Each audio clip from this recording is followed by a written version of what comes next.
ಅಂದರೆ ಪರಾತ್ಪರನು ಯಾರು ಪರಾತ್ಪರನು ಮೊರೆಹೊಕ್ಕಿರ್ತಾರೆ ಅಂದರೆ ಈಗೇನು ಹೇಳೋದಲ್ಲ, ವಾಕ್ಯವೇ ಯೇಸು ಸ್ವಾಮಿನೇ. ಇಲ್ಲಿ ಹಳೆಯ ಒಡಂಬಡಿಕೆಯಲ್ಲಿ ಈ ರೀತಿ ಬರೆಯಲ್ಪಟ್ಟಿದ್ದಾರೆ. ಪರಾತ್ಪರನು ಅಂದರೆ ಯಾರು? ನಮ್ಮನ್ನು ಸೃಷ್ಟಿ ಮಾಡಿದಂಥ ದೇವರು. ನಮಗೊಬ್ಬ ಸೃಷ್ಟಿಕರ್ತನಿದ್ದಾನೆ.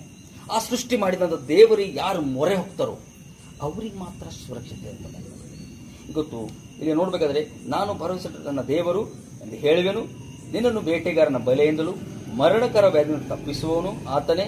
ಆತನು ನಿನ್ನ ತನ್ನ ರೆಕ್ಕೆಗಳನ್ನು ಒದಗಿಸುವನು, ಆತನ ಪಕ್ಷಿಗಳನ್ನು ಮರೆಯಾಯಿಸಿಕೊಳ್ಳಿ, ಆತನ ಸತ್ಯತೆಯು ನಿನಗೆ ಕೇಳು ಪುರಾಣಿ. ಇಲ್ಲಿ ನೋಡ್ತೇವೆ ಸುರಕ್ಷತೆ. ಇವತ್ತು ನಿಮ್ಮ ಜೀವಿತದಲ್ಲಿ ಯಾರಿಗೆ ಸುರಕ್ಷತೆ ಅಂತ ಸತ್ಯವಿದೆ ಹೇಳ್ತದೆ ಅಂದರೆ, ಯಾರು ಪರಾತ್ಪರನ್ನು ಮೊರೆ ಹೊಕ್ಕಿರ್ತಾರೋ, ಯಾರು ಕರ್ತನೆಯನ್ನು ಆತುಕೊಳ್ಳುತ್ತಾರೋ, ಯಾರು ಕರ್ತನೆಯನ್ನು ಹಿಂಬಾಲಿಸ್ತಾರೋ, ಯಾರು ಕರ್ತನೆಯನ್ನು ಪ್ರೀತಿಸ್ತಾರೋ, ಯಾರು ಕರ್ತನ ವಾಕ್ಯವನ್ನು ಗೌರವಿಸ್ತಾರೋ, ಇಲ್ಲಿ ದೇವರ ವಾಕ್ಯ ಸ್ಪಷ್ಟವಾಗಿ ಹೇಳ್ತದೆ ಅಂತಂದ್ರೆ ಅವರಿಗೆ ಸುರಕ್ಷತೆ. ಸುರಕ್ಷತೆ ಅಂದ್ರೆ ಈಗ ನನ್ನ ಹೆಸರು ಏನಂತ ಸುರಕ್ಷತೆ ಅಂದ್ರೆ, ಇವತ್ತು ಎಷ್ಟೋ ಜನ ಸುರಕ್ಷತೆಯಲ್ಲೇ ಜೀವಿಸ್ತಾ ಇದ್ದಾರೆ. ಈಗ ನೋಡ್ರಿ, ಅನೇಕ ಜನರು ನೋಡ್ರಿ ಅವ್ರಿಗೆ ಸುರಕ್ಷತೆ ಇಲ್ಲ. ಫಾರ್ ಎಕ್ಸಾಂಪಲ್, ಈಗ ಎಷ್ಟು ಒಬ್ಬರು ನಾನಾ ವಿಧವಾದಂತ ಸಂಕಟದಲ್ಲಿ, ರೋಗ ರುಜಿನಗಳಿಗೆ, ಅಥವಾ ಇಲ್ಲಿ ನೋಡ್ರಿ, ನಿನ್ನ ಬೇಟೆಗಾರನ ಬಲೆ ಅಂದ್ರೆ ಎಷ್ಟೋ ಜನ ದ್ವೇಷ ತೀರಿಸ್ಕೊಳಕ ಅಥವಾ ಏನೋ ಹಾಳು ಮಾಡ್ಬೇಕಂತ ಹೇಳಿ ಎಷ್ಟೋ ಜನ ಏನ್ ಮಾಡ್ತಿದ್ದಾರೆ ಅಂತಂದ್ರ, ಈ ಬೇಟೆಗಾರನ ಬಲೆ ಅಂದ್ರೆ ಏನ್ ಪುನರಿ ಮಂತ್ರಶಕ್ತಿ. ಅಲ್ಲೆಲ್ಲಯ್ಯ, ಇವತ್ತು ಎಷ್ಟೋ ಜನ ಮಂತ್ರಶಕ್ತಿಗಿಂತ ಪರೇಶಾನ ಹಾರಲ್ಲ ಅಂದಾಗ ಎಷ್ಟೋ ಜನ ಪರೇಶಾನ. ನಾನಾ ವಿಧವಂತ ಎಷ್ಟೋ ಜನ ಬರ್ತಾರ, ಕೌನ್ಸಿಲಿಂಗ್ ಮಾಡ್ತೆ, ಅವ್ರಿಗೆ ಇಂಕ ಭಯಂಕರವಾಗಿ ಶಕ್ತಿ ಕಾರ್ಯ ಮಾಡ್ತಂದ್ರ ಅವ್ರವ್ರು ಊಟ ಮಾಡ್ಲಕ್ಕೂ ಅವ್ರಿಗೆ ಆಗಲ್ಲ. ಒಂದೊಂದ್ಸಲ ಅವ್ರಿಗೆ ಪ್ರಜ್ಞೆ ಇರಲ್ಲ, ಅಲ್ಲಿ ಕಚ್ಕೊಂಡು ಮೈ ಕಚ್ಕೊಂಡು ಒಂಥರ ಅವ್ರಿಗೆ ಅನ್ಕಾನ್ಶಿಯಸ್ ಆಗಿ ಒಂದೊಂದು ಗಂಟೆ ಅವ್ರಿಗೆ ಪ್ರಜ್ಞೆ ಅಲ್ಲ. ಅಷ್ಟು ಭಯಂಕರ ನೋವು, ಅಷ್ಟು ಭಯಂಕರ ಏನಂತಂದ್ರೆ ಶಿಕ್ಷೆ, ಸಂಕಟ. ಕಾರಣ ಅವ್ರಿಗೆ ಸುರಕ್ಷತೆ ಇಲ್ಲ. ಅದಕ್ಕೆ ಬೈಬಲ್ ಹೇಳ್ತದೆ, ನಾನು ಹೇಳ್ತಿದ್ದಿಲ್ಲ, ಯಾರ್ಯಾರು ಪರಸ್ಪರನ ಮೊರೆ ಹೋಗಿರ್ತಾರೋ ಅವರು ಸರ್ವಶಕ್ತನ ಆಶ್ರಯದಲ್ಲಿ ಸುರಕ್ಷಿತರಾಗಿರ್ತಾರೆ. ಒಂದು ಸಾರಿ ನೀವು ಯಾವಾಗ ಚಿಕ್ಕನಿಂದಾಗ ಕೋಳಿ, ಯಾವುದೋ ಒಂದು ಪಕ್ಷಿ ಬಂದಾಗ ಕೋಳಿ ಏನ್ ಮಾಡ್ತದ್ರಿ, ತನ್ನ ರೆಕ್ಕೆ ತಗೊಂಡು ಮಕ್ಕಳಿಗೆ ಸುರಕ್ಷತೆ ಮಾಡ್ತದೆ. ಅವಾಗ ಯಾವುದು ಬಂದ್ರೆ ಅದಕ್ಕೆ ಅಟ್ಯಾಕ್ ಮಾಡಕ್ಕಾಗಲ್ಲ. ಅದೇ ರೀತಿಯಾಗಿ ಯಾರು ಕರ್ತನನ್ನು ಪ್ರೀತಿಸ್ತಾರೋ, ಯಾರು ಆತನ ವಾಕ್ಯಕ್ಕೆ ಗೌರವಿಸ್ತಾರೋ, ಯಾರು ಆತನ ಆಲಯಕ್ಕೆ ಗೌರವಿಸ್ತಾರೋ, ಯಾರು ಪ್ರತಿನಿತ್ಯ ಅವರ ಸಮ್ಮುಖದಲ್ಲಿ ದೇವರ ಸಮಯ ಕಳೆತಾರೋ, ದೇವರು ನನ್ನ ಜೊತೆ ಇದ್ದಾನೆ ಎಂಬುದನ್ನು ನಂಬುತ್ತಾರೋ ಅವರಿಗೆ ಮಾತ್ರ ಸುರಕ್ಷತೆ ನಮ್ಮದಾಗಿ ಬೈಬಲ್ ಹೇಳ್ತದೆ. ಇವತ್ತು ನಾನು ನಿಮ್ಗೆ ಸುವಾರ್ತೆ ಹೇಳ್ತಿದ್ದೀನಿ, ನಾನು ನಿಮಗೆ ವಾಕ್ಯ ಹೇಳ್ತೀನಿ, ಆದ್ರೆ ದೇವರು ಆಶ್ರಯದಲ್ಲಿ ನಾನು ಇಲ್ಲ, ನನಗೂ ಸುರಕ್ಷತೆ ಇಲ್ಲ. ಹೇಳೋರಿಗೆ ಮಾತ್ರ ಸುರಕ್ಷತೆ ಇಲ್ಲ, ನಡೆಯೋರಿಗೆ ಮಾತ್ರ ಸುರಕ್ಷತೆ. ಅಲ್ಲೆಲ್ಲಯ್ಯ.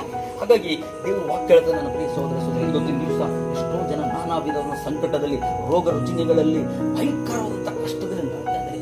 ಎಷ್ಟು ದುಡ್ಡಿದೆ ಅವ್ರ ಹತ್ರ, ಎಷ್ಟು ಆಸ್ತಿ ಇದೆ, ಹಣ ಇದೆ, ಅದರ ಸಮಾಧಾನ ಇಲ್ಲ. ಬೇರೆ ಸಂಕಟ, ನೋವು. ನೀವು ಬಿಲಿ ಮಾಡಲ್ರಿ, ತಿಂಗಳದ 2 ಸಲ ಎಷ್ಟೋ ಫೋನ್ ಬರ್ತಾವ, ರಾತ್ರಿ ಮಧ್ಯರಾತ್ರಿ ಭಯಂಕರವಾದಂತ ಪರಿಸ್ಥಿತಿ, ಚೀರದು ಭಯಂಕರವಾದಂತ ಪರಿಸ್ಥಿತಿ.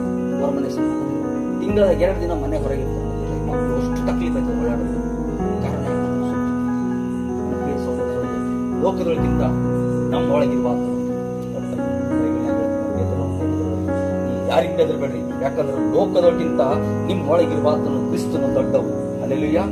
ದೇವರು ಒಂದೇ ಒಂದು ಮಾತಿನಿಂದ ಸೃಷ್ಟಿ ಮಾಡೇನ್ರಿ, ಈ ಲೋಕ ಸೃಷ್ಟಿ ಮಾಡಿದ. ನೋಡ್ರಿ, ಸಮುದ್ರಕ್ಕ ಒಂದ್ ಸಾರಿ ಪೇತ್ರ ಮತ್ತ ಯೌವನರು ಪ್ರಯಾಣ ಮಾಡ್ತಾ ಇದ್ರು.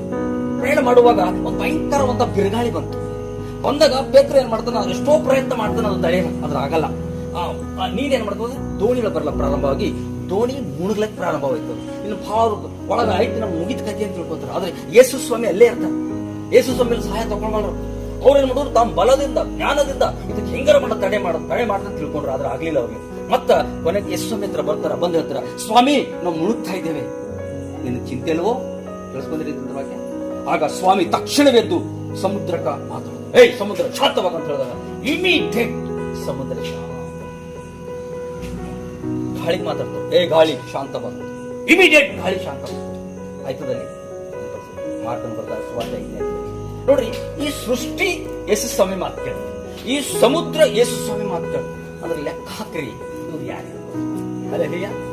ಈಗ ಎಂತ ಸೃಷ್ಟಿ ಯಾರ ಮಾತಾಡಕ್ ಸಾಧ್ಯ ರೀ? ಅದು ಸೃಷ್ಟಿಕರ್ತನೆ ಮಾತಾಡ್ಬೇಕು. ಅದು ನೀರಿಗೆ ಗೊತ್ತಾಯ್ತು, ಈತನೇ ಸೃಷ್ಟಿಕರ್ತನೆ. ಮತ್ತೆ ಮನುಷ್ಯರಿಗೆ ಗೊತ್ತಾಗಲೋಟದು ಯೇಸು ಸ್ವಾಮಿ ಯಾರಂತ. ಸಮುದ್ರ ಗೊತ್ತಾಯ್ತು, ಇದನ್ನ ಯೇಸು ಕ್ರಿಸ್ತನು ನನಗುಂಟು ಮಾಡಿದಂತ ದೇವರಂತದ್ದು. ಆ ಸಮುದ್ರ ಗೊತ್ತಂತ ಖರೆ ಇವತ್ತು ಮನುಷ್ಯರಿಗೆ ಅರ್ಥ ಆಗಲ್ಲ. ಅಲ್ಲೆಲ್ಲೂಯ್ಯ. ಯಾವಾಗ ಆತನ ಅಧೀನದಲ್ಲಿರ್ತೀವೋ ನಿಮಗೆ ಯಾವ ಶಕ್ತಿಗಳಾಗ್ಲಿ ದುರಾತ್ಮನ ಕಾರ್ಯಗಳಾಗ್ಲಿ ನಡಿಲಿಕ್ಕೆ ಸಾಧ್ಯನೇ ಇಲ್ಲ. ಯಾವಾಗ ಆತನ ಆಶ್ರಯ ನಮಗಿರ್ತದೆ. ಈ ಆಶ್ರಯ ಹೆಂಗ್ ತಕ್ಕೋಬೇಕಂದ್ರ ಒಂದೇ ಒಂದು ಆತನ ಆಜ್ಞೆ ಅನ್ನೋದರ ನಿನ್ನ ನೆರವನ್ನು ನಿನ್ನಂತೆ ಪ್ರೀತಿಸು, ನಿನ್ನ ಕರ್ತನ ದೇವರ ಪೂರ್ಣ ಮನಸ್ಸಿನಿಂದ ಪೂರ್ಣ ಶಕ್ತಿಯಿಂದ ನೀನು ಪ್ರೀತಿಸಬೇಕು. ಈ ನೀನು ಪ್ರೀತಿಸಿದರೆ ನೆರವನ್ನು ಪ್ರೀತಿಸು. ಇವೆರಡು ಆಜ್ಞೆದಾಗ ಸತ್ಯವೇದವೇ ಅಡಕಲ್ಲ, ಬೇರೆದೇನು ಮಾಡೋ ಜೊರತಿಲ್ಲ. ಮೊದಲನೇದಾಗಿ ನಿನ್ನ ಸೃಷ್ಟಿಕರ್ತನ ಅಡ್ಕೊಳ್ಬೇಕು. ನನ್ನ